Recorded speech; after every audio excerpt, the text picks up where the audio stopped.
Hunger is your body's way of telling you that you need nutrients, you need nutrition in order for the body to function properly. And when you don't provide that, you create stress within the body. And when we create stress within the body, it's very difficult to do anything, especially lose weight. I gotta get myself a little more faith, a little more love. I'm your host, Christa Bigler, and I'm going to guess we have at least one thing in common, that we're both in pursuit of a less stressed life. On this show, I'll be interviewing experts and sharing clinical pearls from my years of practice to support high-performing, health-savvy women in pursuit of abundance and a less stressed life. One of my beliefs is that we always have options for getting the results we want, so let's see what's out there together. Just keep breaking. I gotta get myself a little more faith, a little more love. Today on The Less Stressed Life, I have Dr. Supatra Tovar, who is a clinical psychologist, registered dietitian, and certified fitness expert who teaches clients how to use research-based techniques in behavioral psychology, nutritional science, and exercise kinesiology to reduce stress, stay focused, and overcome complex challenges. Not limited to, but including eating disorders, depression, anxiety, grief, and trauma. She earned her doctorate in psychology from the California School of Professional Psychology and her 2 master's degrees. She has 2 master's degrees, including a Master of Science in Nutrition. She's also a certified Pilates instructor with over 20 years of dedication, integrating both physical fitness with mental and nutritional health. In September, she came out with a new book, Deprogram Diet Culture, and we're going to talk a little bit about those concepts today. So welcome to the show, Dr. Tovar. Thank you so much for having me. Yes. So I would love to hear, the thing that we always start with here is story, because people may resonate with part of the story. And I think part of your story is that you're at, maybe, I'm making this up, but when I read your bio, when I read about what you've been up to, I feel like you're at a little bit of an alchemy point in the career where you're pulling all of these things together and sharing this really unique thing that should always be combined, but is not always part of a well-rounded conversation. So I'd love to hear how that happened as part of your story, however you want to share your story. But I want to understand a little bit about how you ended up combining psychology, nutrition, fitness. What came first, how these layered in, et cetera. I would say probably, if I could say which came first, like chicken and egg, it was definitely fitness. I grew up in Colorado, in Boulder, and that was just the mecca of doing everything outside. And I have my dad to thank for that. He really taught me about being outside and being in nature, and just really introducing me to fitness and health in that way. And I never really had to worry about my weight or shape growing up because I was so active, and it was just the time before, I'll date myself, the time before social media and phones and things like that. So all we had was to go outside and play and just be active. But it wasn't until high school that someone very close to me presented with an eating disorder. And that was mind-blowing to me. I didn't know you could actually have a problem with food up until that point. And that left me feeling so completely helpless because I just couldn't do anything to help her recover. And thankfully, she did on her own. But it really left this impression with me. So when I went to college, I knew I wanted to do something health-wise, but I wasn't really sure what it was. So I studied pre-med biology in college and got my degree there. And then, of course, did the most logical thing right after that, which was go into the performing arts right after that. That was the other passion of mine, performing and singing and dancing and things like that. So I worked in that industry for a really long time, came out to LA to pursue that and worked in the industry. And that's when I really started to actually struggle myself with weight and shape. I had just always eaten what I'd wanted, never had to really worry about it. And it started to catch up with me in my later 20s. And so I did what everyone in Los Angeles does, which is go on a diet, and started this basically hamster wheel of dieting, losing weight, gaining weight, losing weight, and gaining weight.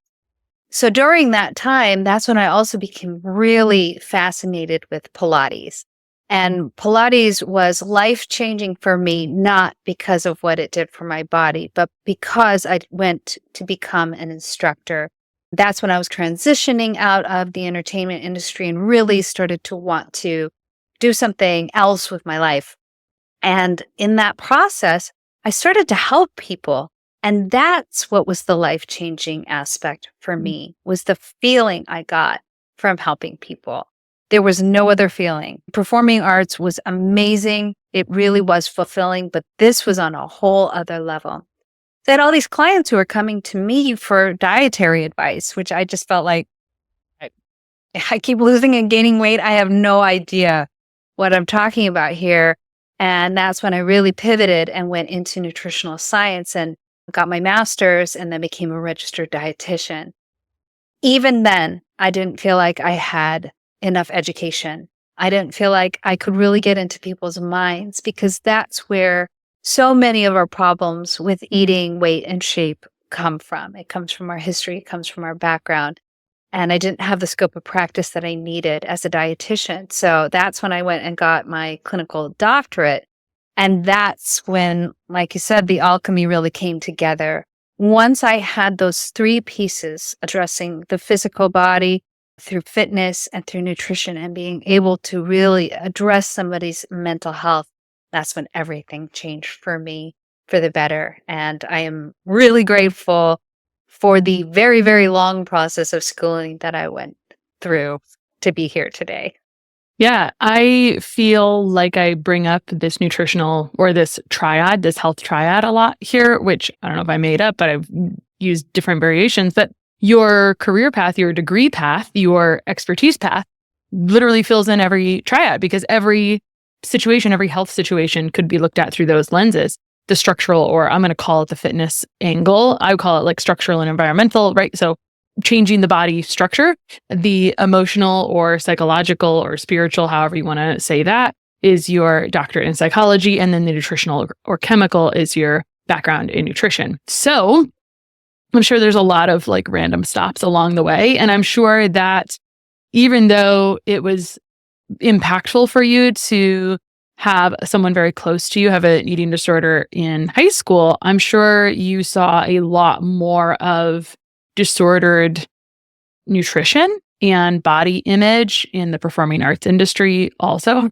Oh my goodness, yes. You had a significant personal experience and also your own personal experience to draw from before you went in to start seeing clients. I'm sure like there's many stops along the way and you were helping and seeing people a little bit along the way. So maybe we'll position this from a couple different angles of the triad. And so let's start with even though I want to jump right to the psychology piece of it, I want to start with a little bit of some nutrition, because right now, one of the things that you're working on is this concept of deprogramming diet culture. But and you mentioned in LA, I don't know what decade this was. And I don't know, I still feel like this is still the thing, right? It's like there is always a new diet disguised by whatever language we want to use. And there's still a lot of things. I remember when I was involved in the onset of fasting in 2017, 2018, and you can do that in a proper way, but it can easily kind of fall apart and not really work. And so I want to talk a little bit about some of the science around restrictive dieting, just to set the stage, and why, and even maybe in your own story, there's like a loop of gaining, losing, and why maybe even you felt like your degree in nutrition didn't make you feel qualified around that. So just feel free to speak to, restriction and what that does to our brain. And even though I think it's nutritional as I'm talking about it, it feels emotional. Oh, it's both. Yeah. Absolutely. The main point I want to get across to everybody that I talk to is that dieting absolutely 100% doesn't work. Restrictive dieting in particular. But the body itself is not designed to handle the stress that comes from dieting. I'll talk about that. And yes, Los Angeles is the mecca of dieting, restricting, now weight loss medications, the whole deal, trying to achieve this thin ideal. And that's really the kind of emotional and the psychological basis for trying to achieve this weight and shape. We're really influenced by lookism, which is the unhealthy pursuit of the thin ideal. And we're very afraid of weightism or fat shaming and fat phobia. So this drives diet culture. And Los Angeles is, like, as I said, the mecca of this. I have made it my mission to educate people on why dieting doesn't work. So from the physiological level, if you look at most diets, they center around 1,200 or even fewer calories. And when your body goes on a diet and goes from, say, 2,400 to 3,000 calories to 1,200 calories, you're essentially cutting your calories in half, if not more. The body starts to set off some alarm bells. And your first alarm bell, and everybody knows this, is you get hungry, obviously, because you're eating half of the calories that you normally were eating before. So your ghrelin levels go up, and then you're really desperately trying to get more nutrition into your body. What do? You are told to have willpower, to ignore your hunger signals, to drink more water, or do whatever it takes to maintain that caloric restriction. When you stop listening to ghrelin, okay, I guess she's really not getting the message, then ghrelin actually tamps down a little bit. That's why a lot of people get, I think, a little bit hypnotized on the diet. They're like, oh, I've managed to just surpass my hunger. I don't need to listen to my hunger. What's happening in the body is the body's saying, okay, you guys, we're in starvation mode. This is the danger zone. So we got to just really figure out how we can conserve.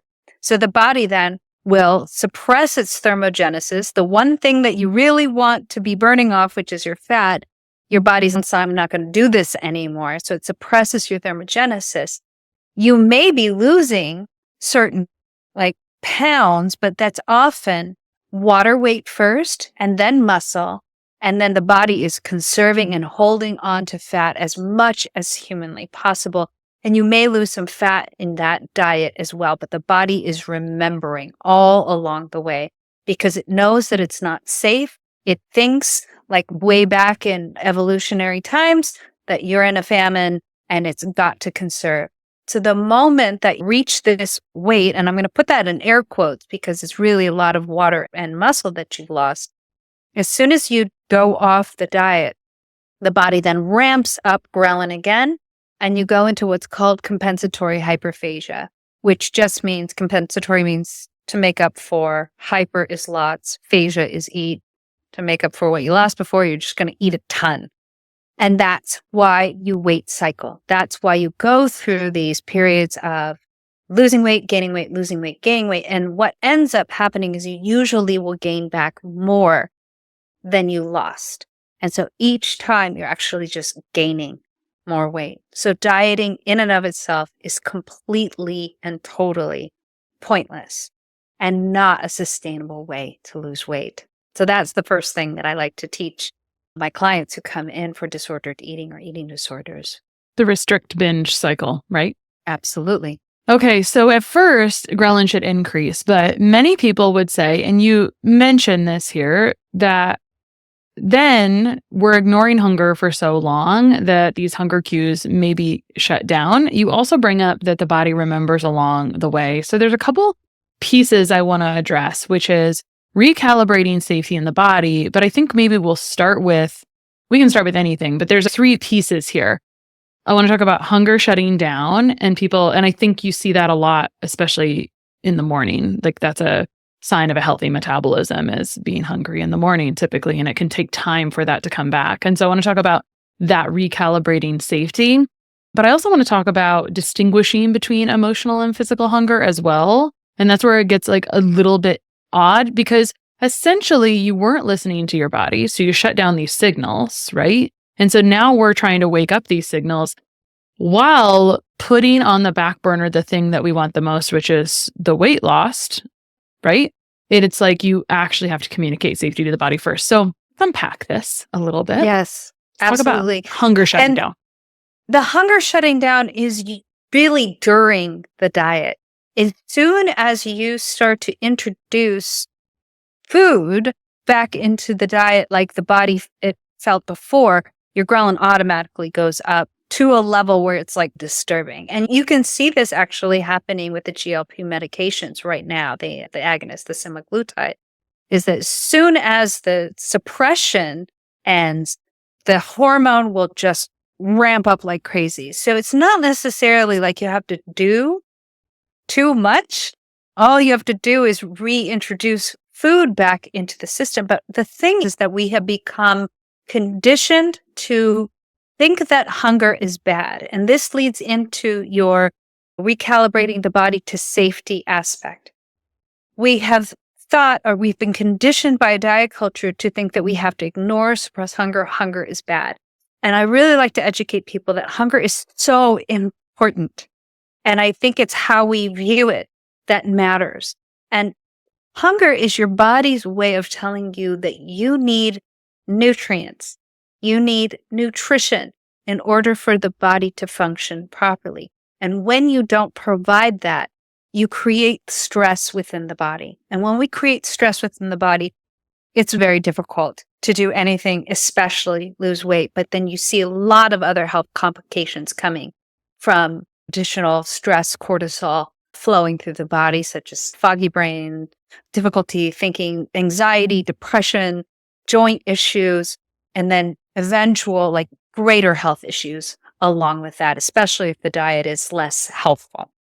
So listening to our hunger and allowing ourselves nutrition when our body is telling us it needs it, that lowers stress in the body. We've heard of the parasympathetic nervous system versus the sympathetic nervous system. They call the parasympathetic nervous system the rest and digest nervous system. So obviously, when you pay attention to your hunger, you eat slowly and mindfully enough so that you're actually listening to your body's signals. And then this will transition into our talk about actual hunger and emotional hunger. When you allow this and you allow your body the nutrition it needs, and especially you start to listen to your body, because it will often tell you exactly what kind of food it needs.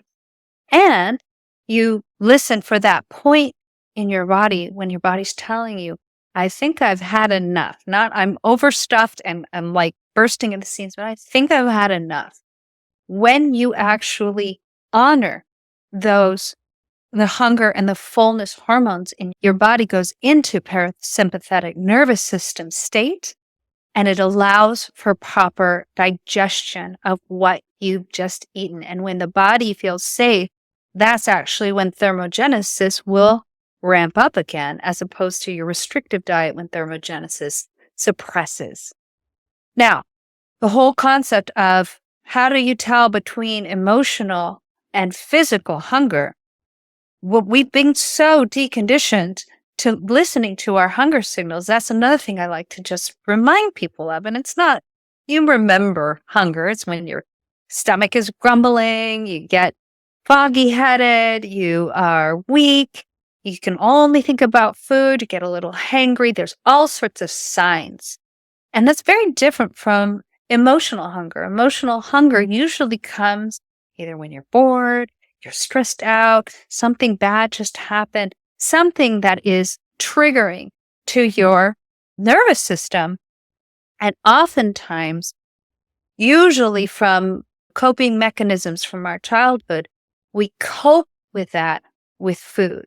And usually those signals are very different than the physical signals of hunger. They're more emotionally based, they're more charged, you're not thinking straight, you're stressed about something, and then you immediately go and, compensate with some kind of food, usually something that's comforting, and that you use that to calm yourself down. Yeah. I want to acknowledge something. I'm just going to go back to some things you were talking about, that when you get off of the diet, then ghrelin goes back up and hunger resumes.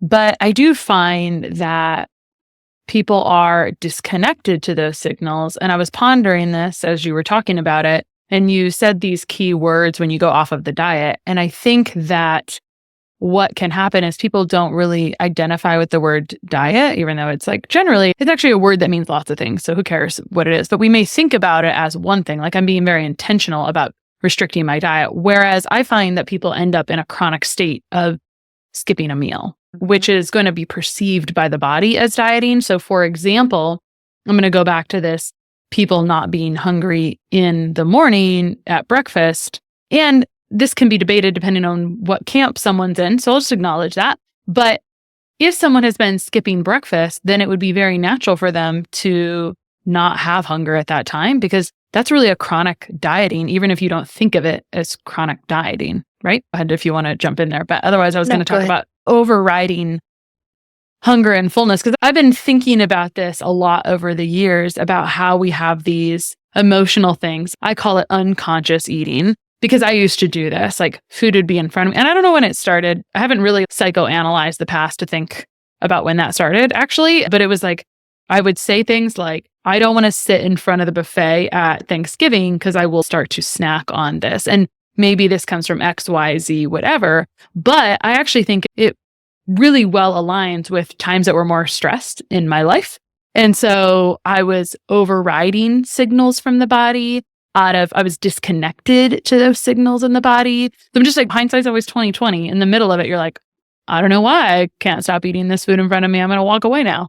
But I think that this happens a lot. And I just share that because if that's happening to me, and I know quite a bit about food, then it is probably something that anyone can have happen to them, or that's how I'm perceiving it. And so I like to share stories because sometimes I don't really resonate with the word dieting, Dr. Tovar, but it's if you've been skipping breakfast, I don't care what name you put on it, that might be perceived as dieting or not getting enough nutrients by the body. Just thinking about overriding these hunger or fullness cues. And so the real question is, how do you reconnect what we've disconnected? I just think it all comes down to really increasing our self-awareness. I think that's what we've overridden. We have ignored our signals in the morning, especially. And most people will skip breakfast. And just a little fun fact on our own production of GLP-1, it is actually produced most often in the morning when you eat breakfast, in particular when you eat starches. So most diets will tell you, especially when you're doing the intermittent fasting thing, especially on the more extreme level, hold off, wait until you have your first meal. And that's actually really detrimental to your GLP production, as well as it takes you out of your circadian rhythm. And when you look at how the body digests and processes throughout the day, it is the most active in the morning. You have the most insulin sensitivity in the morning. And that's because the body is prepping for everything it has to do during the daylight hours. And especially that developed for us when we were working outside or gathering food or doing all of the bulk of our work during daylight hours. So a big part of recalibrating the body is tuning into the body the first thing in the morning. And most people are actually hungry in the morning. They've just learned to just suppress it, drink a lot of coffee, drink a lot of water, and just bear through until lunch. It doesn't do your body any good to do that. And certainly you're suppressing your GLP-1 rather than enhancing it in the morning. So the first thing that I like to tell people to do is hydrate in the morning. Open up the windows so that they can get some sunlight, because this is also going to help so many of your bodily processes, is to get sunlight first thing in the morning and then to start to move your body. If you move your body in the morning, you will get hungry. And so I think it doesn't have to be like a crazy amount of exercise. I actually really am fond of exercise snacks, or making your exercise small and sustainable so that you can do it every day. And once you start to move your body, that's when your body's going to naturally signal to you when you're hungry. Don't ignore that. Pay attention to that. And also really tune in. Take a moment, close your eyes, and ask your body, what do you want? And most people don't do this. Most people just go on autopilot. They don't think, they're so habituated. But your body will tell you, and it'll give you signals. It'll flash food in front of your eyes, behind closed eyes, telling you what it wants. And usually that's because it's deficient in certain nutrients and it's asking for these nutrients. If you were to just allow that and listen to that quickest and best way that you can recalibrate back into your body's natural state of hunger, which is usually highest actually in the morning. I was going to ask you about recalibrating, but you answered it. So I'll kind of reiterate, right, that your recommendation is to hydrate, open up the windows. And I want to acknowledge, I also love the term exercise snacks. I think that's fun because I'm always thinking about how can you make things more fun and not like a drudge, right? And so it's like, I think I need to go have an exercise snack now. I'll be right back. So it's just playful and funny. And playful is one of my words for this year. So I want to acknowledge a special population that I think that many people wake up reacting, but as I work with clients and I just observe patterns, my heart goes out to women that have newborn small children and really the first 2 years of child rearing. And maybe they have another one in that time because we start to develop long-term habits of reacting because you're waking up, working around a child. And so life can just happen sometimes, right? Because there's like a level of exhaustion that's unparalleled almost during that time. And it can be very easy for very intelligent people to not feed themselves. And I'll use that example of moms, but I find that's actually is pervasive in a lot of high achieving people is they're like, I'm doing really well, so I'm going to like power through and not stop and eat. I see that stuff a lot. And so I just want to acknowledge that a bit is that it can happen innocently to any of us accidentally, because in this example of a new mom, like this goes on for months and then it becomes your normal and you almost have to like step way back to realize it sometimes. Otherwise you're just living in it and waking up reacting because everything you just mentioned sounds nice to a person who's not waking up reacting to a child, like blah, blah, blah, blah. And not that those things are unattainable, but I just want to acknowledge it because it's still possible to hydrate, to look at the sun, etc. But that is just a population where it's like sometimes people very commonly walk into the virtual office and I had a baby and then this happened. And that's of course not the only reasons, but it's like adding to the whole bucket of things to sift through in how your life is progressing. So I want to ask you, you bring up these opportunities to recalibrate hunger and fullness cues and just recalibrate things in the morning to send safety back into the body and being proactive around that. And so I want to acknowledge, even though this is coming out as the days are getting longer, I did sit here and watch a blizzard out my window yesterday. It's sunny and beautiful today, but not always in the morning. And so we want to acknowledge Northern Hemispheres and short days and any lip service you want to give to that when we say open the windows. Oh, absolutely. Let's talk about moms first. Mm-hmm. Yes, their health and their welfare is the first thing to go out the window when you have a newborn, especially, but it can also be pervasive throughout the child's life. And I think that, and I'd like to address it more from the psychological side, that comes from conditioning. We, especially women, are conditioned to believe that we have to put everyone else first, that our needs are nothing compared to the needs of our children. And also, when you look at those high-powered individuals, especially women, we've been conditioned since about the 70s that we have to do everything and do it perfectly and be a size 0 while we're doing it. Mm-hmm. And it is such an incredible amount of pressure that women, especially young mothers, are under. But I think that is something that it needs to be challenged. I really advocate for all moms, all of my clients, to put the oxygen mask on themselves first. And it is very hard when you have a newborn. And it's very hard when childcare is questionable. It's also very hard if you are in a home where the partner thinks that you, as the mom, have to do the majority of the childcare.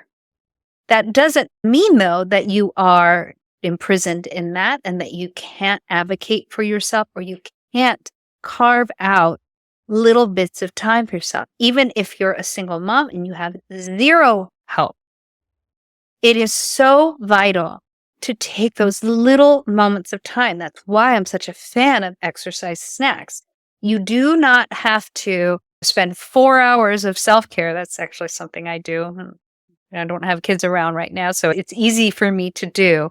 And the way that I've designed my life is that I put my self-care first and then I take care of my clients. You don't have to do that. It doesn't have to be this huge thing that you embark on. If, say, you're doing those crazy late nights or early mornings with your child, you can be drinking water at that time. You can be opening up the windows to try to get yourself some sunlight. You can listen to your body and provide it nutrition when it's asking for it, even if you might be holding the baby and then grabbing something from the fridge, whatever that may be. And I think reconditioning our minds to the fact that if we don't take care of ourselves first, we're going to fall apart later, whether it's during these early childhood years or down the line. And that's what I see with so many clients that come into my office is they've put themselves last. And once they start to put themselves first and allow for them to have whatever it is that they need before they're taking care of their children, they are so much better able to do that. And the same goes for a high-powered individual. You're not going to stay powered if you are ignoring your hunger and your fullness signals. You are not going to manage stress if you ignore everything that your body's trying to tell you. So there's lots of little tiny ways, and I call them little tiny habits that you can implement into your day that allow you that little moment that you might need to care for yourself. So I think it's really important for women especially to recondition themselves to that we don't have to do it all. We don't have to be perfect. We can strive for progress. It doesn't have to be perfection. We are not expected to do everything, and we can allow ourselves some grace and time during the day. And I am over here smiling because I'm just thinking about self-care snacks and sunlight snacks.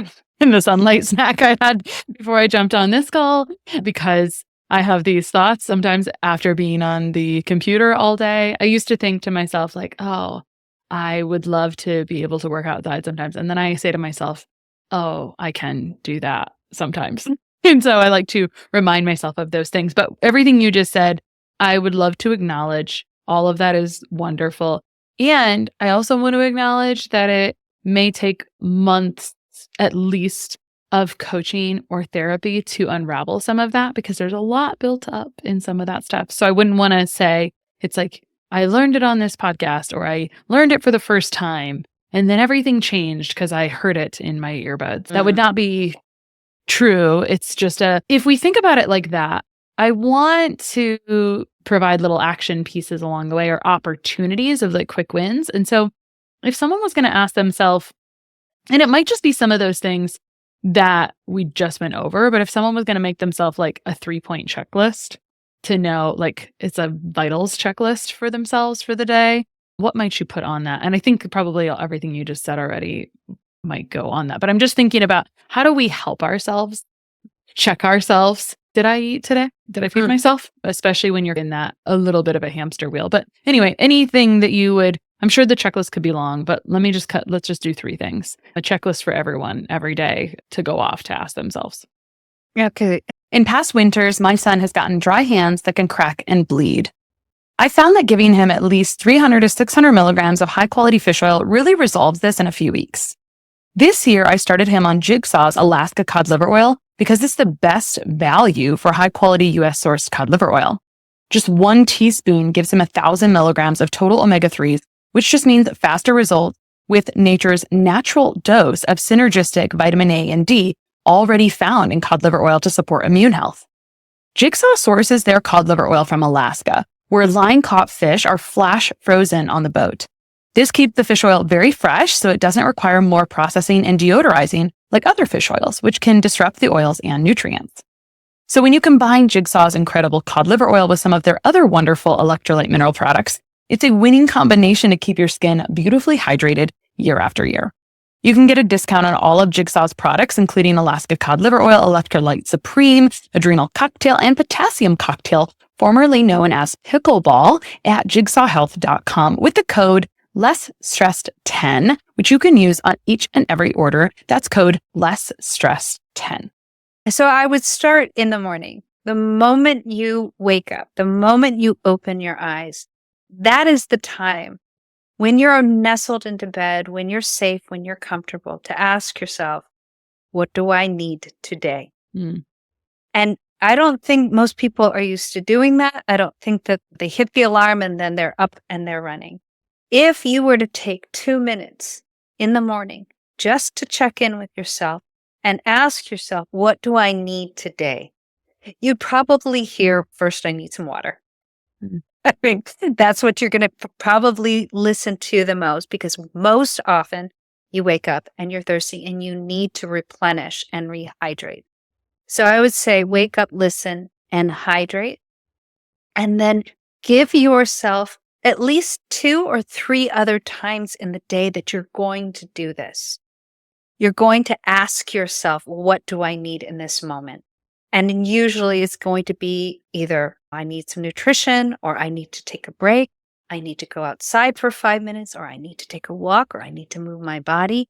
But if we are just checking in with our body throughout the day, it's going to tell us. And when we honor that, I think that's like when we create this synergy within our body, and then our body understands that it's safe and it's allowed to do what it needs to do in order to keep us moving and keep us alive. So I know that those 3 things are the same, but they're so important to scatter throughout your day. And you can make it a regular time to check in, especially if you have 3 things that you normally do at 3 different times a day. First is, hopefully, we're all waking up in the morning. That's really important. That can be the cue to then check in with yourself.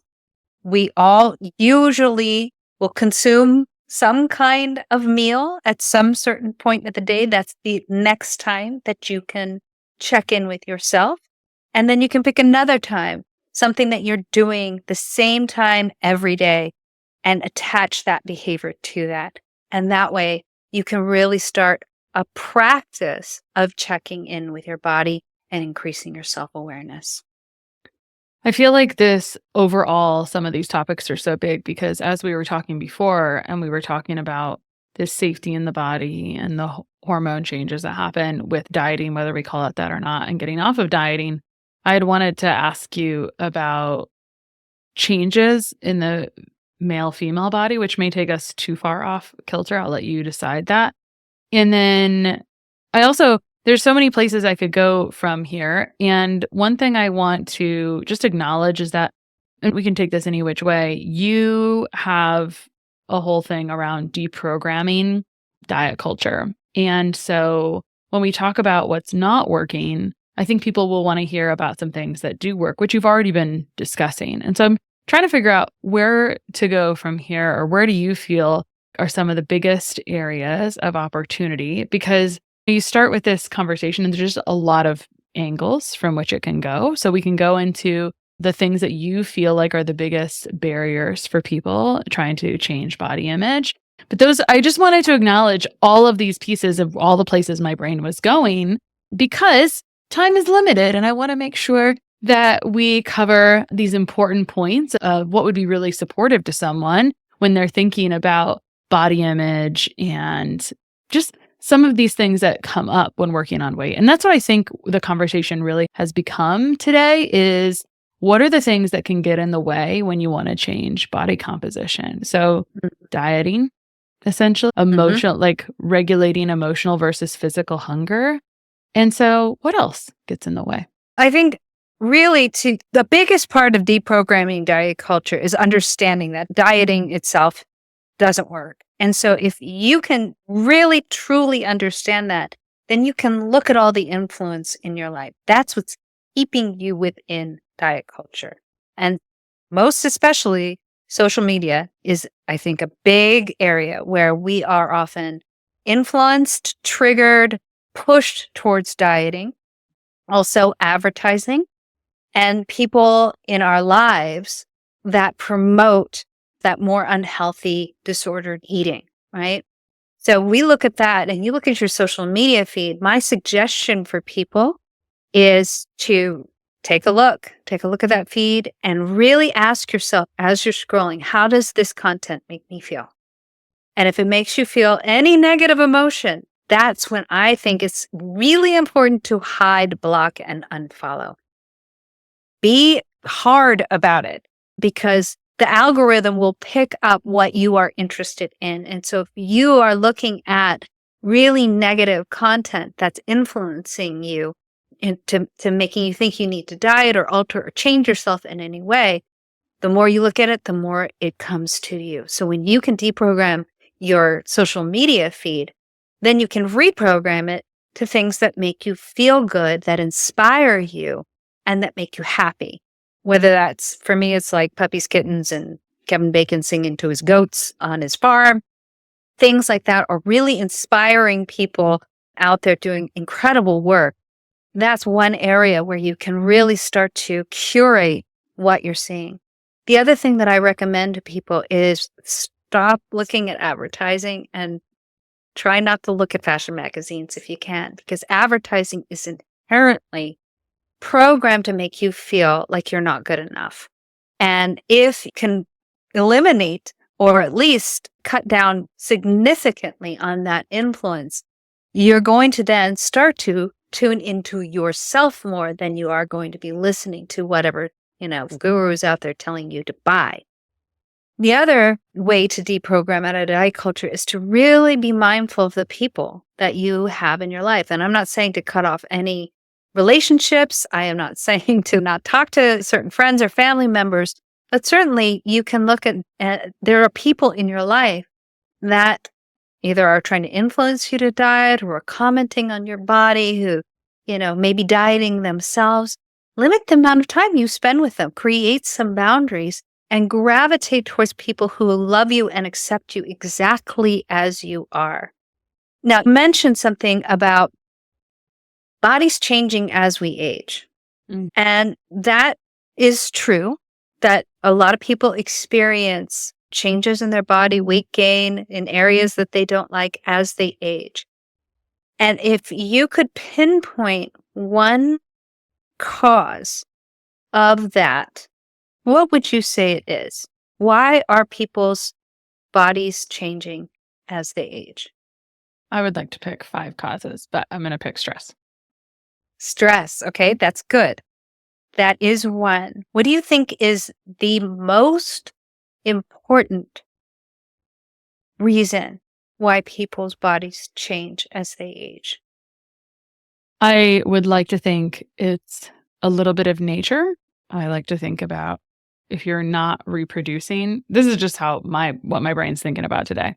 If you're not reproducing, your body's going to turn down certain hormone production, which could impact where your body is going to store fat to potentially create or use hormone for later. So that's how I think it's not a very nice way to think about it, but nature's like either reproducing or it's not reproducing, essentially, to think about that as well.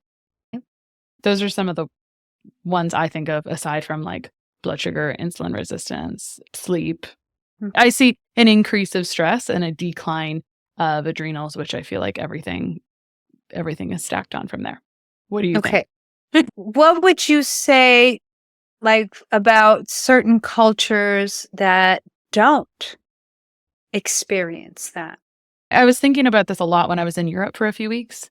What was I thinking about body composition? I was thinking that there was a lot of differences in how we experience food happily with people. Like we enjoy this process. I actually thought about this a couple of times in Europe because people would say Europeans are healthier. And I was like, there was like a lot of lack of sleep and drinking and whatnot. They were just so happy. Happy. I think the other thing, and I would say the other thing I think about with aging is muscle mass. And I guess you asked about other cultures that don't have those things. And I think about there's a lot of walking that happens as well. So I don't know. I'm having a hard time summarizing it to one thing because I feel like a lot of roads lead back to stress, technically. But yes, absolutely. I think stress is one major component, but I also think the quality of nutrition is the primary reason for most age-related diseases and changes in body composition. If you were to look at, say, Okinawa, which is one of the blue zones, they don't even have a word for menopause. They don't have a word because they don't experience it. That's fascinating to me So I think along with all of the influences that we are getting from diet culture, which many of them are mixed messages or even incorrect science, we can look at examples around the world to glean information. We can also look at science to glean information. And the biggest reason why people develop insulin resistance, develop cancer, develop all sorts of age-related diseases is because of the composition of the standard American diet.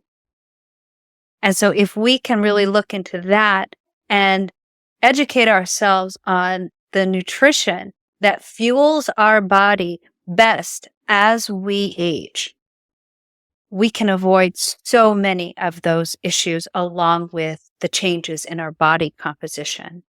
So my whole approach is how can you become your own best expert as opposed to listening to everybody else around you telling you what you should and you shouldn't eat. Your body will tell you, especially when your food is closer to the ground than it is to like a factory, your body will tell you exactly what it wants, when it wants, how much it wants, especially if it is more on the natural side. So when we look at longevity and we look at our health and we look at our weight going into the future, I think that some of our biggest lessons can come from the blue zones. And for them, yes, they work a lot on reducing stress, and that's through social interaction. Yes, some of them do drink and stay out late, but the majority of their food comes from close to the ground, and they're moving the majority of the day, whether it's walking a lot, dancing, gardening like in Okinawa, farming like in the Nicoya Peninsula. So it's really about going back to a lot of basics that we have tended to eschew and say, oh, it's not as important in this age of everything comes to me quickly and fast. Yeah. I think you may have just said this, but I'm going to ask it like this because we could talk about this topic for a long time. And so if you wanted to give, I'm going to say a woman specifically, something to chew on, something she can do today that can make a difference. And there's certainly been little things that you've said here and there for sure throughout the episode. What would be the message if a woman's hearing this and saying, I want to change my body composition and I want to do it in a sustainable way? What kind of supportive advice, tidbit, or thing might you leave her with? Like I said before, listen to your body. That is, I think, first and foremost. If you can listen and honor what your body is telling you, that gets you on the road. I also think you should examine your history. I think, like you said earlier in this podcast, I don't know why I had this issue at Thanksgiving. I never really examined it. I think it is so important for us to examine our past, our influences, and the messages that we got from our caregivers and from society, and really look at them for validity. So say that is, I always eat at this certain time of day. Say it's something as simple as that. Why? Are you actually hungry? Is this something that was ingrained in you that you need to eat this particular thing at this time of day? And what was the messaging behind that? What kinds of things did your parents tell you at the dinner table? Did they tell you need to finish everything on your plate, or starving children across the world are going to be harmed? Did they tell you that you have to eat all of this so that you can earn dessert? Did you watch them dieting? Where did you get a lot of your own ideas about weight and shape and eating? And challenge those. Write them down. And then ask yourself intuitively what is true and what is not true. And that helps you to navigate the path forward. If you know you were told to eat everything on your plate, and then you examine that and you say, that means that I would eat past my hunger. That's when you can say, okay, that's not true. I don't need to eat everything on my plate. I can listen to my body like when I was a little kid and stop when I'm full. Perfect. Dr. Tovar, where can people find you online? I think you wanted to share a little bit about the new book that you had that came out toward the end of last year. So tell us about that book and where people can find you. Yes. So my book is called Deprogram Diet Culture, Rethink Your Relationship with Food, Heal Your Mind, and Live a Diet-Free Life. It can be found on Amazon, Barnes & Noble, anywhere that they sell books. You can also find out more about my book and the accompanying course. The course is a deeper dive past the book. Those are both on anew-insight.com. It's anew-insight.com. There you can find out about those, book me for speaking engagements. I also have my own podcast called the A New Insight Podcast. And then if you want to come and work with me, you can work with me through coaching through anew-insight.com. Or if it's therapy, which is a deeper dive into what you're trying to work on, especially if you have, say, a diagnosable eating disorder. I am licensed in California, Colorado, Illinois, and New York. And you can find me at drsupatratovar.com, which is DrSupatratovar.com. Thank you so much for coming on today. You're so welcome. I wanna heal these bones, but they just keep breaking.